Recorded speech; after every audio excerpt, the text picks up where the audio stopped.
Hi, welcome to this session of English. I BK Sinha welcome you to this session of English और BSc coaching classes. आज के session में हम लोग discuss करेंगे pronoun से रिलेटेड कॉन्सेप्ट्स को। लास्ट सेशन में भी यही डिस्कस किया गया था, 4-5 इसके कॉन्सेप्ट्स बचे हुए थे और आज इस सेशन को हम लोग कंक्लूड करेंगे। But before dealing with pronoun, हम लोगों के सामने वर्ड से रिलेटेड क्वेश्चंस हैं। देयर आर 3 क्वेश्चन जो कि एसएससी एग्ज़ाम में पूछे गए हैं। एसएससी एग्ज़ाम में ये वाला क्वेश्चन अक्सर पूछा जाता है वर्ड से रिलेटेड। मीनिंग पर तो क्वेश्चंस कुछ कुछ आते ही हैं, साथ ही साथ स्पेलिंग पर भी बेस्ड क्वेश्चन पूछा जाता है। जो क्वेश्चन यहाँ पे दिया हुआ है, क्वेश्चन 1 को अगर हम देखें तो there are 4 options A, B, C and D।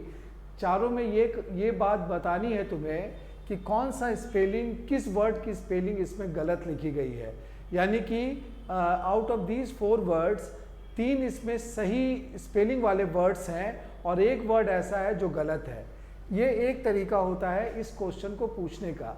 दूसरा तरीका भी होता है कि एक क्वेश्चन में एक ही वर्ड को 4 अलग अलग तरीके से लिख दिया गया और पूछा गया कि इसमें से बताइए कि सही स्पेलिंग वाला कौन सा वर्ड है।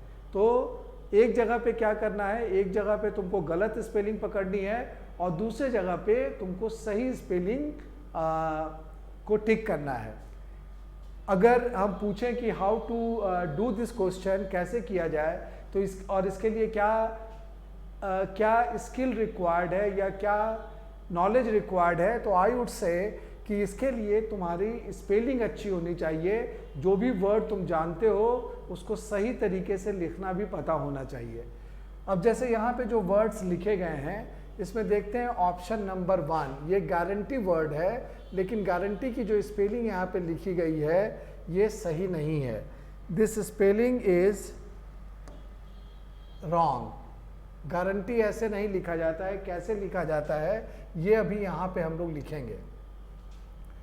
गारंटी की सही स्पेलिंग होती है ये गारंटी, ठीक है। फिर दूसरा वर्ड इटिनररी। इटिनररी बिल्कुल सही है, सही लिखा गया है, इसमें कोई भी एरर नहीं है। Spelling wise this is perfect. Then magnificent भी परफेक्ट है, मीनिंग भी अभी इसका डिस्कस करूंगा, तो ऑप्शन सी भी मेरा आंसर नहीं होगा। डी में राइटिंग भी सही लिखी गई है। हालांकि राइटिंग एक ऐसा वर्ड है जो अक्सर हम लोगों को कंफ्यूज करता है। क्यों कंफ्यूज करता है? क्योंकि इसके लिए बेसिक वर्ड तो राइट है और इसका पास्ट पार्टिसिपल लिखा जाता है रिटन। इसीलिए कभी कभी क्या होता है कि जब राइटिंग लिखना होता है तो हम लोग WRITTING लिख देते हैं, जो कि गलत है। This spelling is wrong. सही क्या है? सही है WRITING, writing. So out of these 4 words correct spelling is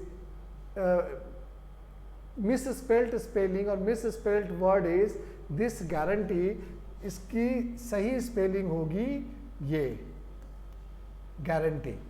अब हम लोग मीनिंग डिस्कस करते हैं। गारंटी की हिंदी भी गारंटी होती है। जैसे कंपनी इस प्रोडक्ट पर 3 साल की गारंटी देती है, ठीक है।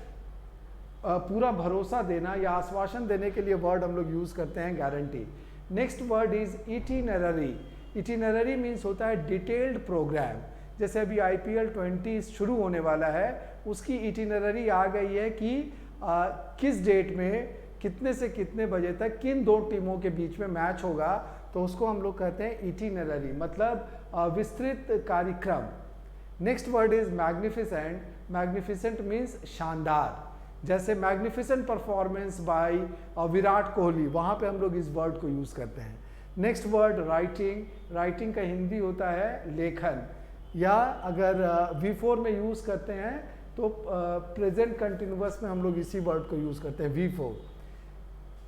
Then we come to question number 2। Question number 2 में अच्छे वर्ड्स दिए गए हैं और इनकी स्पेलिंग तुम्हें पता होनी चाहिए। पहला वर्ड है एक्सक्विजिट। एक्सक्विजिट सही स्पेल किया गया है। एक्सक्विजिट की स्पेलिंग यही होती है और एक्सक्विजिट का मतलब होता है खूबसूरत या बहुत अच्छी दिखने वाली चीज़। उसके लिए वर्ड हम लोग यूज़ करते हैं एक्सक्विजिट। जैसे मान लो कोई लड़की है या कोई लेडी है, कोई लहंगा पहन के वो तुम्हारे सामने आई और बहुत खूबसूरत दिख रही है, then your compliment will be you are looking exquisite in this dress. इस ड्रेस में आप बहुत खूबसूरत दिख रही हैं, ब्यूटीफुल दिख रही हैं, तो वहाँ पे हम लोग वर्ड यूज़ करते हैं exquisite. Next word is etiquette. इसकी स्पेलिंग गलत है। ये वर्ड ऐसे लिखा जाता है ETIQUETTE, एटिकेट। इसकी सही स्पेलिंग ऐसे होती है। एटिकेट का मतलब होता है शिष्टाचार। जैसे तुम्हारे में कोई एटिकेट नहीं है, कोई बड़ा आदमी तुम्हारे सामने खड़ा है और तुम अभी भी पैर पसार के कुर्सी पे बैठे हुए हो, you don't have any etiquette, any manners. Manners के लिए हम लोग इस वर्ड को यूज़ करते हैं। Next word is restaurant. You know, इसका मतलब रेस्तरां। हिंदी वर्ड इसके लिए है restaurant. Next word is scavenger. Scavenger वैसे जानवरों के लिए यूज़ किया जाता है जो कूड़ा करकट में, गार्बेज में घुसकर अपने लिए खाना ढूंढता है, उसको हम लोग कहते हैं स्कैवेंजर। ठीक है, so these are 4 words out of which spelling किसकी सही थी? एक्सक्विजिट की, रेस्टोरेंट की और स्कैवेंजर की। गलत स्पेलिंग वाला वर्ड था एटिकेट, जिसकी सही स्पेलिंग यहाँ पे लिखी गई है। Now we come to question number 3। Question number 3 में कुछ कॉमन वर्ड्स तुमको देखने को मिलेंगे, बट स्पेलिंग वाइज कौन सा गलत है, this we have to decide. पहला वर्ड यहाँ पे एंजाइटी है। एंजाइटी मीन्स होता है चिंता। जैसे अभी लॉकडाउन चल रहा है, people are surrounded with anxiety. लोग चिंता से घिरे हुए हैं कि क्या होगा, नहीं होगा। बहुत से लोगों को बहुत नुकसान हुआ। अभी सुशांत राजपूत वाले केस में भी तुम लोग सुनते होंगे कि सुशांत सिंह राजपूत को कभी कभी एंजाइटी अटैक्स आते थे, तो वहाँ पे हम लोग इसी वर्ड को यूज़ करते हैं। चिंता, फिक्र, इसके लिए वर्ड है एंजाइटी। और इसी से वर्ड बनता है एनक्शस। एनक्शस मीन्स चिंतित। I am anxious about your performance. तुम्हारे परफॉर्मेंस के बारे में मैं चिंतित हूँ, तो वहाँ पे हम लोग इसी वर्ड को यूज़ करते हैं। Next word is believe. Believe में कई बार हम लोगों को डाउट होता है कि कहीं ये ऐसे तो नहीं लिखा जाएगा, ठीक है, बट ये स्पेलिंग गलत है। This spelling is correct. और इसी से वर्ड बनता है बिलीव, तो वर्ब है ना, विश्वास करना, और इसी का नाउन है बिलीव। बिलीव एक नाउन है, इसका मीनिंग होता है विश्वास। बिलीव का मतलब विश्वास करना और बिलीव का मतलब विश्वास। ठीक है, ये वर्ड भी this word is also correctly spelled. The next word is height. Height का मतलब होता है ऊंचाई। ट्रिग्नोमेट्री में तुम लोगों ने एक चैप्टर पढ़ा होगा, हाइट एंड डिस्टेंस, ऊंचाई और दूरी। जैसे सुशांत सिंह राजपूत की हाइट अच्छी थी, उसकी ऊंचाई या कद अच्छा था, तो वहाँ पे हम लोग इसी वर्ड को यूज़ करते हैं और ये भी करेक्ट लिखा गया है यहाँ पे। Then we come to last word pity. Pity की स्पेलिंग गलत है। पीटी की सही स्पेलिंग होगी PITY। यहाँ पे लिख देता हूँ। पीटी मीन्स होता है दया। Don't show pity on me, मेरे पे दया मत दिखाओ, तो वहाँ पे हम लोग इसी वर्ड को यूज़ करते हैं, PITY। तो जो तीनों क्वेश्चंस थे वो तुम्हारे लिए किया गया और तीनों की स्पेलिंग भी लिखी गई यहाँ पे कि क्या क्या सही स्पेलिंग थी। ठीक है, एक बार फिर बोर्ड पे नज़र डाल लो, कौन कौन से वर्ड थे, उनकी मीनिंग क्या थी, नंबर 1, उनकी सही स्पेलिंग क्या है, क्योंकि कभी ऐसा भी हो सकता है कि सेम क्वेश्चन रहे लेकिन उसमें ऑप्शन बदल दिया जाए, गारंटी को सही लिखा जाए और इटिनररी को वहाँ पे मिस स्पेल कर दिया जाए। तो हर वर्ड की स्पेलिंग एकदम परफेक्ट होनी चाहिए। एंड तुम्हारा क्वेश्चन होगा कि sir how to improve our spelling मेरी गड़बड़ है, कैसे इसको इम्प्रूव किया जाए। तो बहुत सी चीज़ें लाइफ में ऑब्जर्वेशन से सीखी जाती हैं, स्पेलिंग भी ऑब्जर्वेशन से सीखने की चीज़ है। Whenever you read something, any piece of writing, कुछ भी पढ़ो और उसमें अगर कोई नया वर्ड दिखता है ना, तो वहाँ पे थोड़ी देर रुक कर उस वर्ड पे गौर करो कि इस वर्ड को कैसे लिखा गया है। अगर ठीक से ध्यान में आ गया तब तो कोई बात नहीं है, अगर थोड़ा कॉम्प्लिकेटेड है, उसकी स्पेलिंग थोड़ी डिफरेंट है, जिसको याद रखना तुमको लगता है कि this is a bit difficult, then you should write down in your notebook, तब उसको नोटबुक में नोट कर लो और 2-3 बार उसको रिवाइज करना पड़ेगा, देखना पड़ेगा, then only you will master that spelling. तो दिस इज़ द वे हम लोग अपने स्पेलिंग को इम्प्रूव कर सकते हैं। Mainly this can be improved by observation while reading a piece of writing. ठीक है, तो ये था वर्ड से रिलेटेड क्वेश्चन, 3 क्वेश्चन जो कि एसएससी एग्ज़ाम में पूछे गए थे। लास्ट क्लास की अगर हम बात करें तो हम लोगों ने किया था प्रोनाउन किया था, उसके कॉन्सेप्ट्स को हम लोगों ने डिस्कस किया था। आज उसी डिस्कशन को फिर आगे बढ़ाते हैं और डिस्कस करते हैं concepts of pronoun.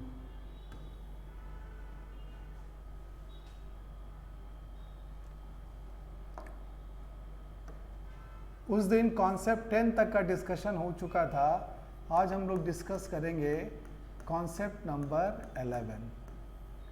Concept number 11 ये बहुत ही अच्छा कॉन्सेप्ट है, बहुत हमारे पर्पस से बहुत ही यूज़फुल है। यूज़फुल इन द सेंस कि इस पर बेस्ड क्वेश्चंस बहुत आते हैं और अगर इसको ठीक से समझ लिया जाए तो इस तरह के एरर को हम आसानी से कर सकते हैं। तुम्हारे सामने कुछ एग्जाम्पल्स लिखता हूँ, एग्जाम्पल के बेसिस पे इसको समझाना बहुत आसान होगा।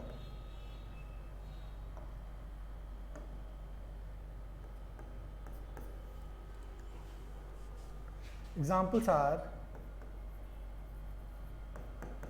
there is none who can help you in this crisis. There is none who can help you in this crisis. Crisis means sankat. Second example,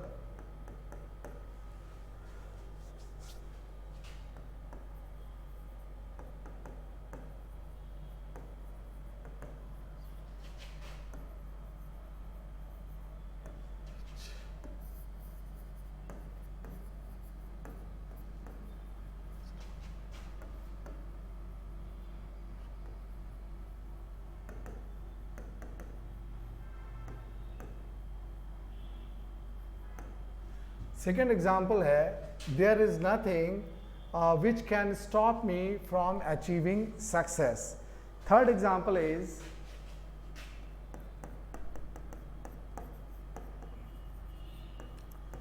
Nawazuddin Siddiqui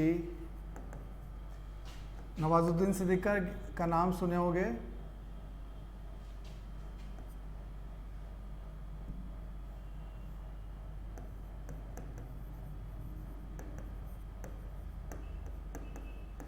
Nawazuddin Siddiqui is the best actor I have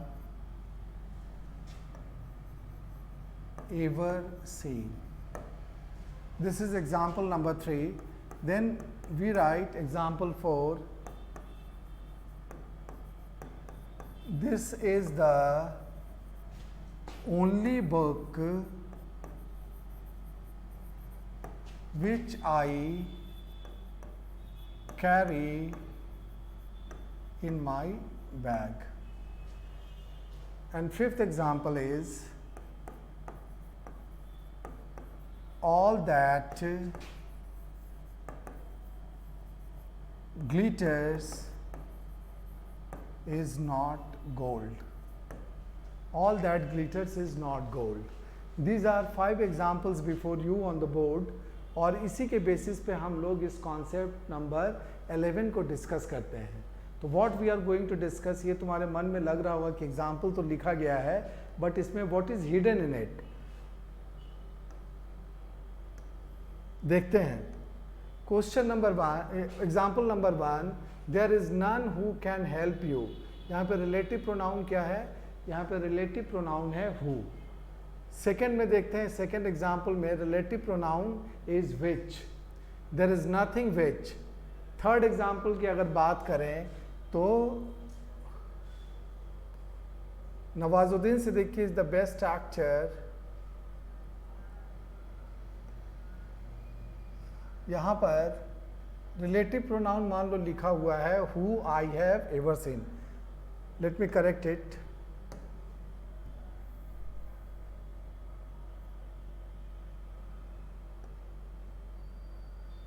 is the best actor who I have ever seen.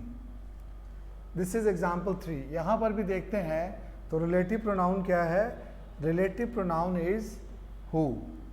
Then this is the only book which I carry in my bag. इस example में relative pronoun है which। और last एक बहुत ही पुराना proverb है all that glitters is not gold। चमकने वाली प्रत्येक वस्तु सोना नहीं होती। तो यहाँ पर भी रिलेटिव प्रोनाउन है that। ठीक है, तो अब हमको डिसाइड करना है कि जो रिलेटिव प्रोनाउन को हम लोगों ने अंडरलाइन किया एग्जाम्पल्स में, क्या वो करेक्टली यूज किए गए हैं? This we have to decide. First example की अगर हम बात करें तो यहाँ पर हु है। हु किसके लिए यूज किया गया है? नन के लिए। नन का मतलब नन डिनोट्स पर्सन, पर्सन के बारे में, कि निगेटिव सेंस में इसको यूज किया जाता है कि कोई भी व्यक्ति तुम्हारी मदद नहीं करेगा। तो नन का मतलब होता है निगेटिव सेंस में पर्सन। और हम जानते हैं कि पर्सन के साथ हु यूज़ किया जाता है, बट इस केस में अगर हु यूज़ किया गया है तो ये गलत है। नन की वजह से यहाँ पे यूज़ होना चाहिए दैट। तो इसीलिए अगर सेंटेंस आता है एरर के रूप में तो मेरा आंसर होगा कि यहाँ पर हु की जगह पे दैट होना चाहिए। ठीक है, क्यों? ये याद रखना होगा कि none is followed by the relative pronoun that only। Clear? Then we come to example 2। यहाँ पर thing है, nothing, नेगेटिव सेंस में यूज किया गया है। तो थिंग के हिसाब से लगता है कि विच यहाँ पे सही यूज किया गया है, बट दिस इज रॉन्ग। क्यों? क्योंकि नथिंग के हिसाब से अगर दैट यूज किया जाएगा तो ये सही होगा। यानी कि दो एग्जाम्पल से क्या पता चला? दो एग्जाम्पल से ये पता चला कि अगर किसी सेंटेंस में नन या नथिंग है तो उसके बाद आने वाला रिलेटिव प्रोनाउन क्या होगा? उसके बाद आने वाला रिलेटिव प्रोनाउन दैट होगा। Right? Then third example, Nawazuddin Siddiqui is the best actor. यहाँ पे हु जो रिलेटिव प्रोनाउन है किसके लिए यूज किया गया है? एक्टर के लिए यूज किया गया who. Actor is a person. It appears कि यहाँ पे हु का यूज सही है, बट दिस इज रॉन्ग। यहाँ पे हु नहीं होगा, यहाँ पर भी होगा दैट। तुम्हारा क्वेश्चन होगा कि सर दैट यहाँ पे क्यों आपने यूज़ किया? तो उसके लिए एक्सप्लेनेशन है कि जब भी किसी सेंटेंस में सुपरलेटिव डिग्री एडजेक्टिव होता है तो उसके बाद आने वाला जो रिलेटिव प्रोनाउन होता है वो दैट होता है। अब देखते हैं कि यहाँ पे सुपरलेटिव डिग्री एडजेक्टिव क्या है। तो best is superlative degree adjective over here, तो इसीलिए यहाँ पे हम लोग बेस्ट के हिसाब से दैट यूज करेंगे। राइट? यहाँ तक में कोई doubt? I am trying my best to explain it in a simple manner, और उम्मीद है कि तुम लोगों को समझ में आ रहा होगा। अब हम लोग देखते हैं एग्जाम्पल नंबर 4। यहाँ पर विच जो रिलेटिव प्रोनाउन है किसके लिए यूज़ किया गया है? बुक के लिए यूज़ किया गया है। लगता है कि सही है, बट ये भी गलत है। यहाँ पे क्या यूज़ होगा? यहाँ पे ओनली के हिसाब से दैट यूज़ किया जाना चाहिए। This is the only book that I carry in my bag. And then last example, कौन सा एग्जाम्पल है? This is example number 5। यहाँ पे रिलेटिव प्रोनाउन दैट किसके बाद यूज़ किया गया है? रिलेटिव प्रोनाउन यूज़ किया गया है ऑल के बाद, और ऑल के बाद दैट ही यूज़ होता है। तो एग्जाम्पल 5 में जो है दैट सही यूज़ किया गया है। तो इससे क्या कॉन्सेप्ट डेवलप हुआ? इससे कॉन्सेप्ट ये डेवलप हुआ, यहाँ पे लिखेंगे भी इसको, कि इन केस ऑफ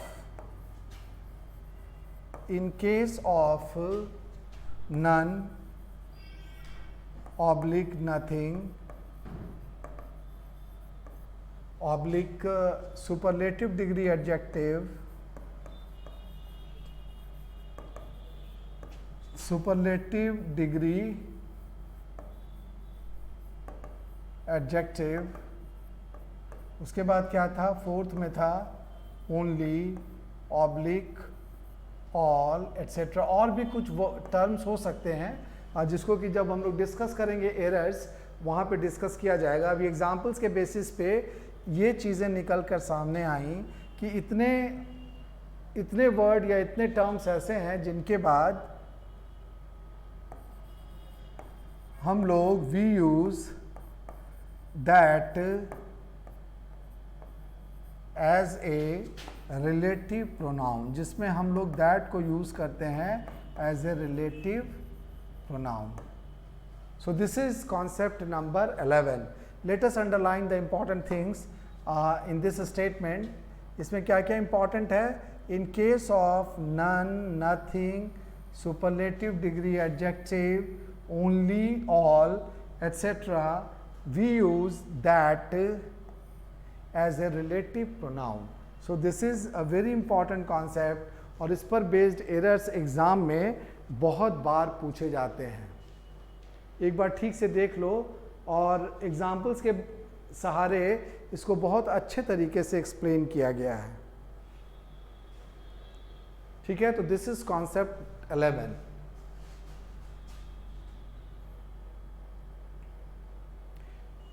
अब ये जो क्लासेस हमारे YouTube पे चल रहे हैं इसमें डिटेल में बातें की जा रही हैं। उसके बाद फिर हम लोग और भी ज़्यादा इंटेंसिव स्टडीज़ करेंगे और वो ऐप हो सकता है कि लॉन्च किया जाएगा, फिर तुम लोगों को ऐप पे उसको ज्वाइन करना पड़ेगा जहाँ पे और भी अच्छे लेवल्स के क्वेश्चन तुमको देखने को मिलेंगे। But basic concepts are being discussed over here in this YouTube lecture, right. तो ये था concept 11। Now we are going to discuss concept 12। इसको भी एग्जाम्पल से ही बताते हैं। इसके लिए भी कुछ एग्जाम्पल्स लिखने पड़ेंगे। First, late him go. Second example, this will remain between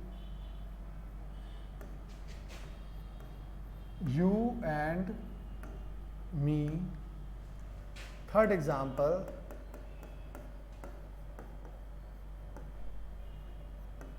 nobody was there. Nobody was there in the room except him.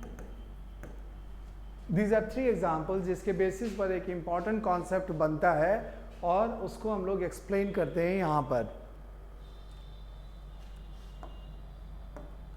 देखो, अगर एग्जाम्पल 1 की बात करें तो यहाँ पे प्रोनाउन के रूप में क्या यूज़ किया गया है, हिम। और हिम कौन सा प्रोनाउन होता है? अगर केस के हिसाब से हम देखते हैं तो him is an objective case of pronoun. अगर ही लिखा रहता तो हम कहते कि ये नॉमिनेटिव केस ऑफ प्रोनाउन है, but in case of him we know that him is an objective case of pronoun. In example 2 यहाँ पे क्या क्या प्रोनाउंस हैं? यहाँ पे एक प्रोनाउन यू है और एक प्रोनाउन मी है। ठीक है, जैसा कि हम लोगों ने डिस्कस किया है पहले के लेक्चर में, जब नाउन मैंने पढ़ाया था वहाँ पे डिटेल में बताया था कि प्रोनाउन में कौन कौन सा प्रोनाउन नॉमिनेटिव केस का है और कौन सा ऑब्जेक्टिव केस का।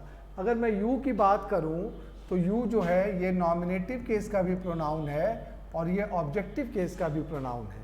ठीक है, for example you do this, यहाँ पे यू को क्या यूज़ किया गया, एज ए सब्जेक्ट यूज़ किया गया। तो यू क्या हो गया है, इस केस में यू एक नॉमिनेटिव केस का प्रोनाउन है। बट आई लाइक यू, यहाँ पे आई नॉमिनेटिव केस का प्रोनाउन है, चूंकि एक्शन को करने वाला है और एक्शन को रिसीव करने वाला चूंकि यू है, इसीलिए you is an example of N objective case of pronoun. तो यहाँ पे देखते हैं मी क्या है। मी एक ऑब्जेक्टिव केस का प्रोनाउन है, तो हम लोग मान के चलेंगे कि यू भी यहाँ पे ऑब्जेक्टिव केस का ही प्रोनाउन है, ये नॉमिनेटिव केस के रूप में यूज नहीं किया गया है। Then we come to third example, nobody was there in the room except him. यहाँ पे हिम क्या है, हिम भी एक ऑब्जेक्टिव केस का प्रोनाउन है।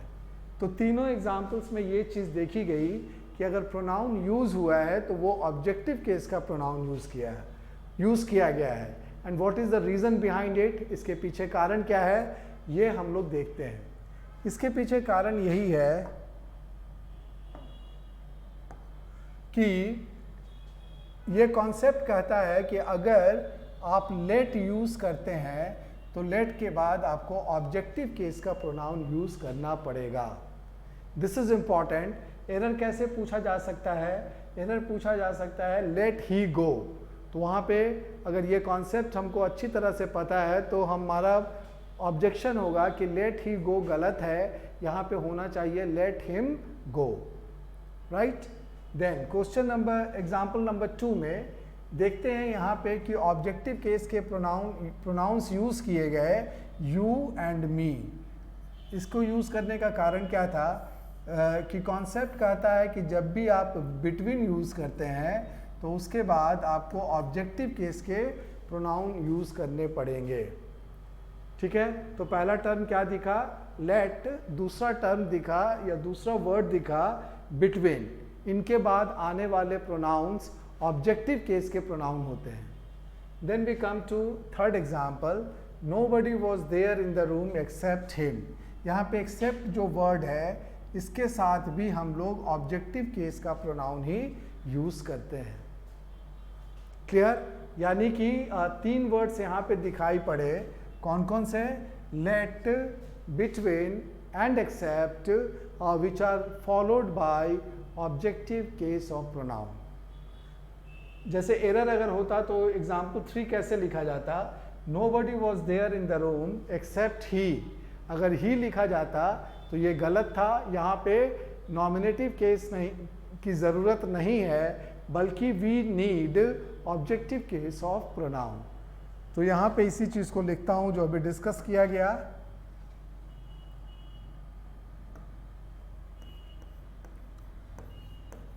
in case of let oblique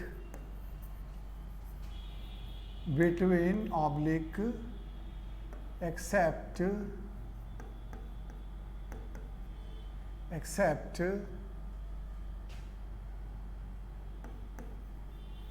the objective case of pronoun, the objective case of pronoun is used. The objective case of pronoun is used. So this is concept number 12. एक बार ठीक से देख लो, definitely अच्छे तरीके से समझ में आ गया होगा। ये जो कॉन्सेप्ट मैंने लिखा है इसके इंपॉर्टेंट पॉइंट्स को यहाँ पे अंडरलाइन करता हूँ कि लेट, बिटवीन और एक्सेप्ट के केस में हम लोग क्या यूज़ करते हैं, we use only the objective case of pronoun. So this is important, ठीक है। Then we move on to concept number 13।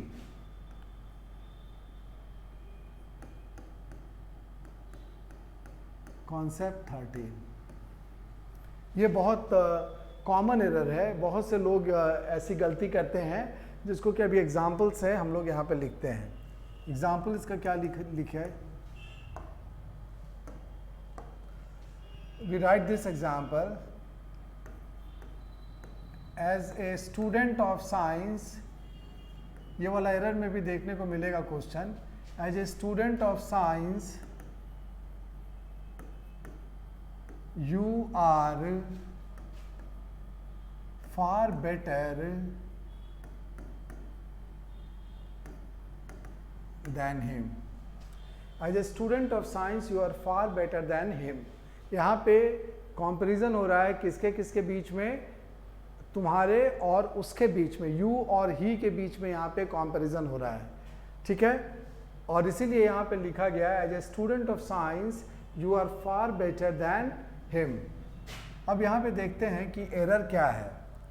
तो एक बार अगर तुम देखोगे, या ज़्यादातर लोग आई से कि 80% लोग ऐसे होंगे जिनको ये सेंटेंस बिल्कुल सही दिखेगा, उनको लगेगा कि ग्रामर के हिसाब से इसमें कोई गलती नहीं है, this sentence is perfect. But as far as grammar is concern, यहाँ पे एक गलती है, and the error lies here. गलती कहाँ पे है? यहाँ पे हिम है। तुम बोलोगे कि हिम तो हम लोग बोलते ही हैं, जैसे मैं उससे बेहतर हूँ, I am better than him, but यहाँ पे हिम नहीं होगा। अगर हिम हम लिखते हैं तो गलत होगा, यहाँ पे लिखा जाएगा ही। तुम्हारा ऑब्जेक्शन होगा कि क्यों ऐसा क्यों लिखा गया, तो इसका कॉन्सेप्ट कहता है कि वैसे कॉम्परेटिव डिग्री सेंटेंस में, वैसे सेंटेंस में जिसमें कॉम्परेटिव डिग्री एडजेक्टिव यूज़ किया जाता है और जिसमें तुमको दैन भी दिखता है, ये इंपॉर्टेंट है। जिस सेंटेंस कॉम्परेटिव डिग्री एडजेक्टिव वाले सेंटेंस में जिसमें दैन रहता है, तो दैन रहने की वजह से हम लोग क्या यूज़ करते हैं, उसके बाद अगर कोई प्रोनाउन आता है तो हम लोग नॉमिनेटिव केस ऑफ प्रोनाउन को यूज़ करते हैं। नॉमिनेटिव केस ऑफ प्रोनाउन को यूज़ किया जाता है। So this is the concept. एक बार फिर बताता हूँ, वैसा सेंटेंस जिसमें कंपैरिजन देखने को मिलता है और उस सेंटेंस में दैन भी रहता है। तुम्हारा क्वेश्चन होगा कि कॉम्परेटिव डिग्री एडजेक्टिव तो सर जब भी यूज़ करेंगे तो उसमें दैन तो रहेगा ही, तो क्या ये जो रूल है, ये जो कॉन्सेप्ट है, ये यूनिवर्सल है, जनरल कॉन्सेप्ट है कि सब जगह लागू होगा? तो नहीं, कभी कभी एक्सेप्शन भी होता है। कॉम्परेटिव डिग्री एडजेक्टिव के बाद कुछ केसेस में देयर आर 6-7 एग्जाम्पल्स जहाँ पर दैन नहीं लगता, टू लगता है। अगर टू लगा हुआ रहेगा तो वहाँ पर तो ऑब्जेक्टिव केस का प्रोनाउन यूज़ होगा, बट जहाँ पे दैन होगा वहाँ पे हम लोग नॉमिनेटिव केस का प्रोनाउन यूज़ करेंगे, ठीक है। ये बहुत वाइटल कॉन्सेप्ट है और इसकी जानकारी ज़्यादातर लोगों को नहीं होती। तो पहले यहाँ पे लिख देते हैं और फिर इसके एक्सेप्शन को भी हम लोग डिस्कस करेंगे।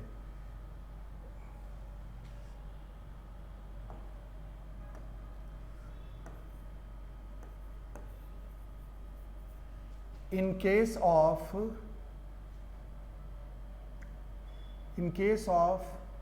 a comparative degree sentence, means वैसा सेंटेंस जिसमें कॉम्परेटिव डिग्री का एडजेक्टिव यूज़ किया गया है। In case of a comparative degree sentence containing, और जिसमें दैन रहता है, कंटेनिंग दैन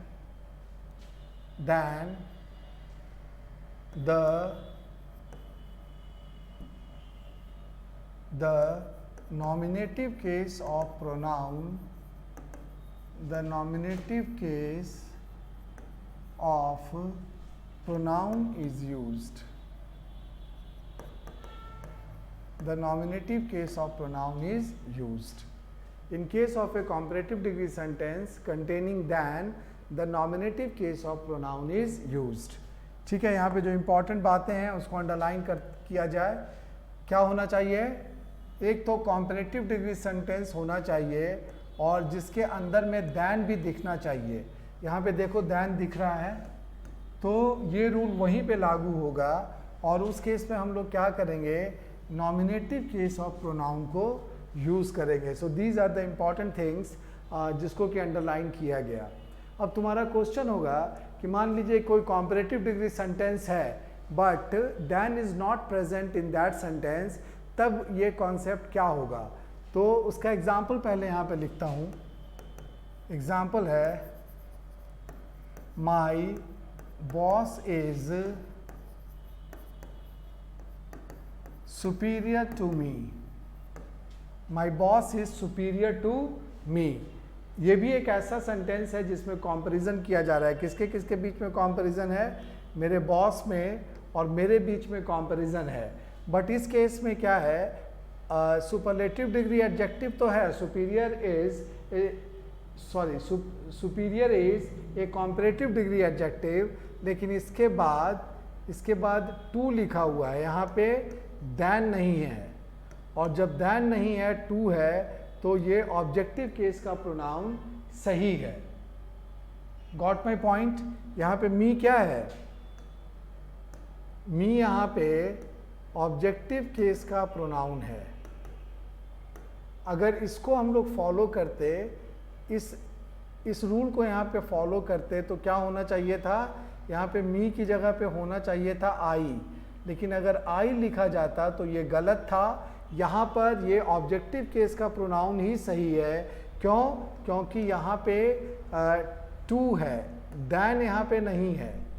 इस केस में दैन नहीं है, टू है, इसीलिए यही एग्जाम्पल अपने आप में सही है। तो ये था concept number 13 which is very important, और इस पर बेस्ड एरर्स कई बार पूछे जाते हैं। जब एरर्स वाला एक्सरसाइज हम लोग करेंगे, इस तरह का क्वेश्चन आएगा तो फिर एक बार वहाँ पे डिस्कस किया जाएगा, right? Then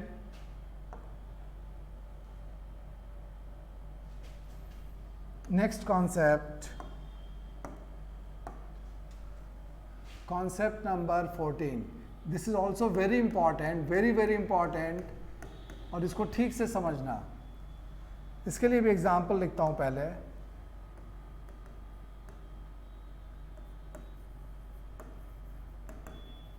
The climate of Pune is healthier than Patna. You must know कि पुणे का क्लाइमेट बहुत ही अच्छा है। 2-3 बार वहाँ पे जाने का मौका मिला, तो I really like it like anything. इतना अच्छा क्लाइमेट है वहाँ पे, गर्मी नहीं रहती, रात में तुमको चादर ओढ़ना पड़ेगा अगर तुम फैन भी चलाओगे तो। उसके बाद तुम्हारा डाइजेशन बहुत परफेक्ट होगा, एवरीथिंग इज़ वेरी गुड। एक बार अगर कोई पुणे जाता है तो वहीं पे सेटल होने की सोचता है। तो that way we can say that the climate of Pune is healthier than Patna. ठीक है, अब देखते हैं कि अगर इस सेंटेंस को ऐसे ही बोला जाए तो ये चल जाएगा, इसमें लोग ग्रामर का एरर नहीं देख पाएंगे।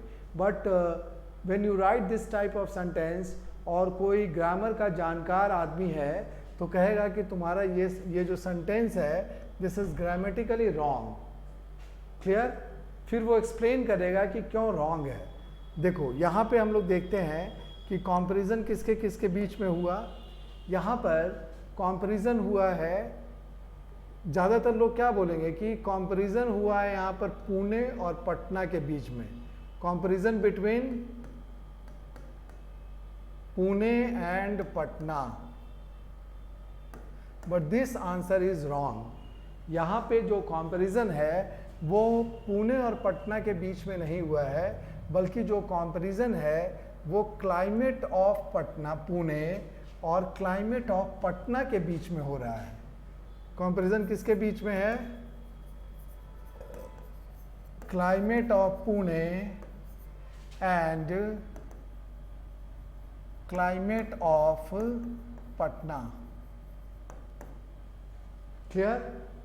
अब देखते हैं, we come back to the sentence कि पुणे के लिए तो क्लाइमेट लिखा हुआ है यहाँ पे, लेकिन पटना के साथ क्लाइमेट नहीं लिखा हुआ है। ये सेंटेंस कब कंप्लीट तुमको दिखता?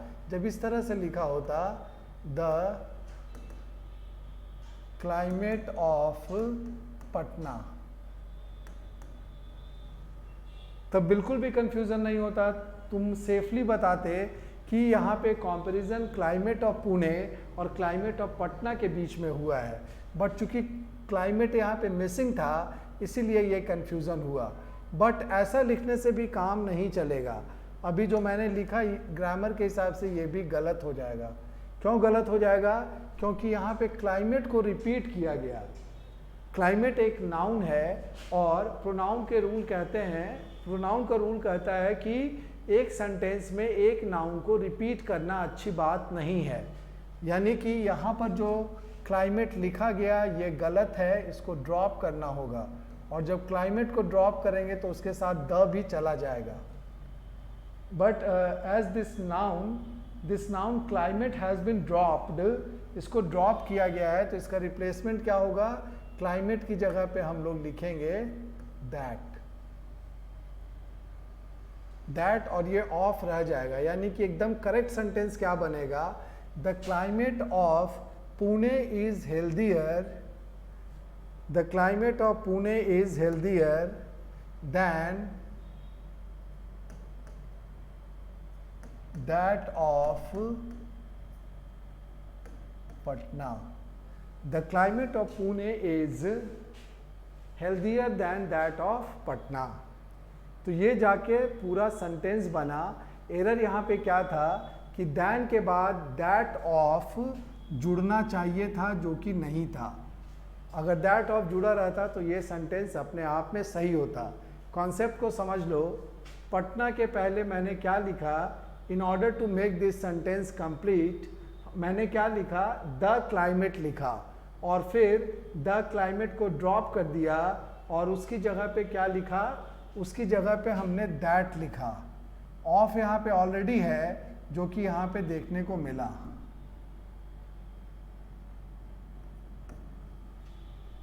ठीक है, तो सेंटेंस क्या बनेगा? Complete sentence is this than that of Patna. ठीक है, एक और एग्जांपल देता हूं।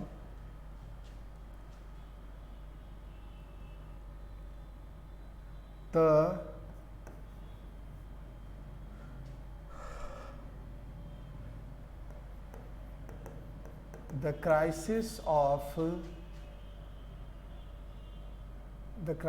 of money is stiffer than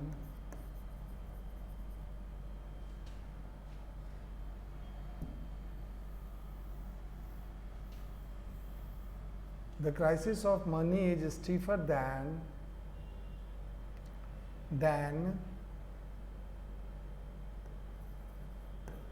cloth। मान लो ये एक एग्जाम्पल है। यहाँ पे क्या किसके किसके बीच में कंपैरिजन है? यहाँ पे क्राइसिस ऑफ मनी का कंपैरिजन है क्राइसिस ऑफ क्लॉथ से। ठीक है, तो यहाँ पर क्राइसिस ऑफ चूंकि नहीं लिखा गया तो इसीलिए यहाँ पे क्या लिखना पड़ेगा? That of. क्यों? क्योंकि यहाँ पे क्लॉथ के यहाँ पे क्राइसिस, दोनों के मनी और क्लॉथ के बीच में कंपैरिजन है और क्राइसिस चूंकि सिंगुलर है इसीलिए यहाँ पे लिखा गया दैट ऑफ क्लॉथ। एक और एग्जांपल जहाँ पे तुम लोग फंस सकते हो, that example I am going to right.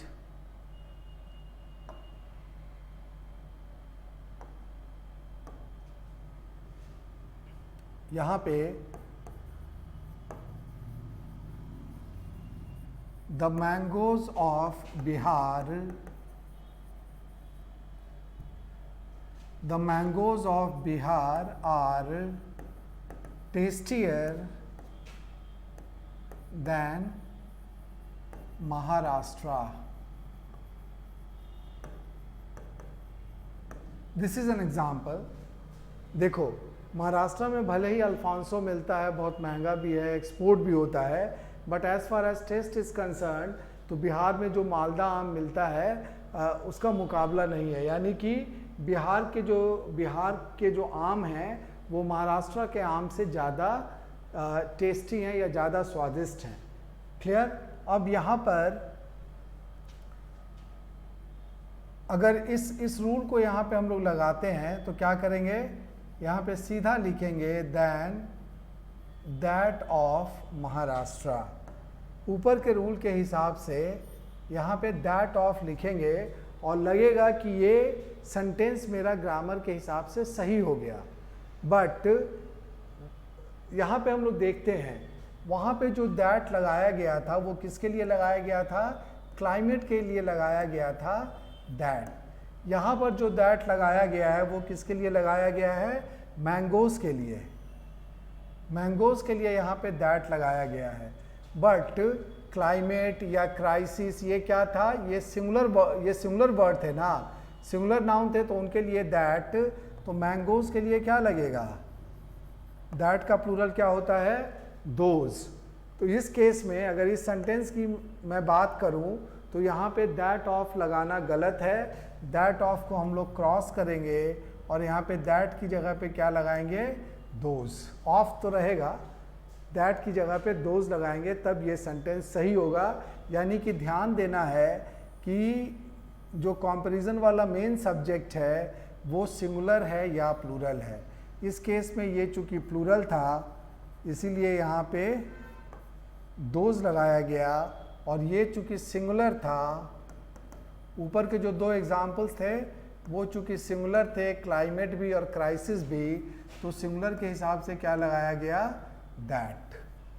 So this is the concept. In case of comparison between two things, हम लोग क्या करते हैं, सेंटेंस के लेटर पार्ट में दैट, सेंटेंस के लेटर पार्ट में हम लोग दैट या those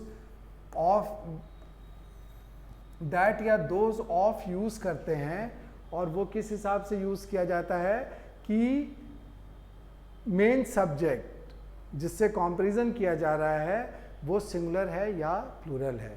so this is the concept which can be written like this also. यहाँ पे लिखते हैं, नेक्स्ट स्लाइड लेता हूँ। In case of comparison between two things,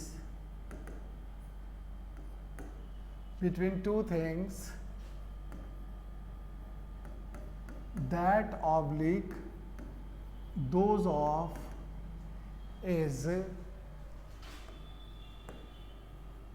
used in the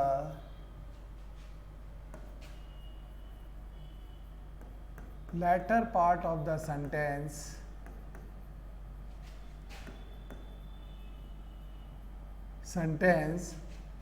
depending upon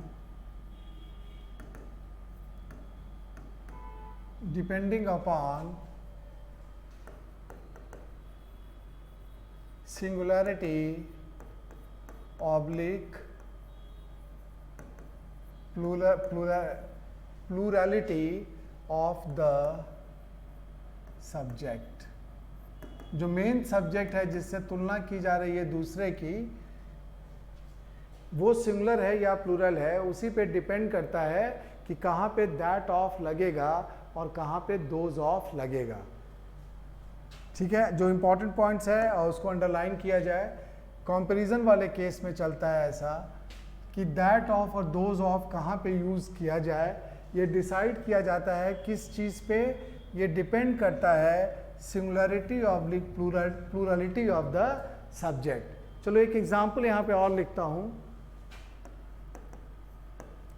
इसमें तुम लोग बताना कि क्या होगा। The roads of Uttar Pradesh is oblique are worse than that oblique those of Bihar। This is a sentence, you have to decide कि इसमें क्या क्या टिक करना चाहिए, यहाँ पर और यहाँ पर।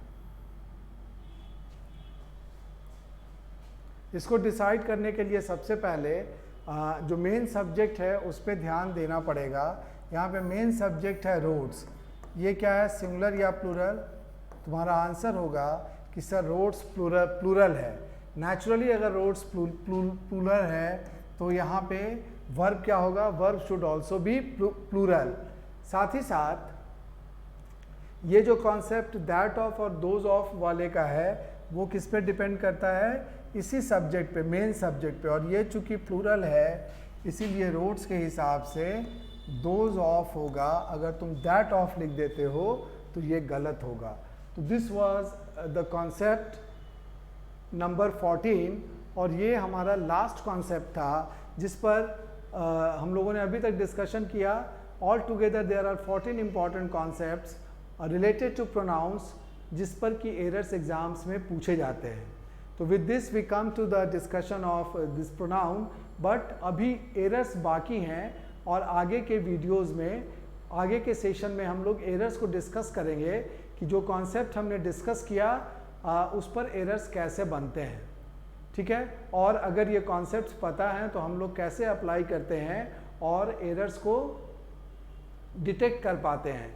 तो अगला session is going to be very very exciting, जिसमें कि I am going to discuss 30 important questions based on this concept. और उसको अगर तुम करोगे तो फिर एरर्स आइडेंटिफाई करने में तुमको दिक्कत नहीं होगी।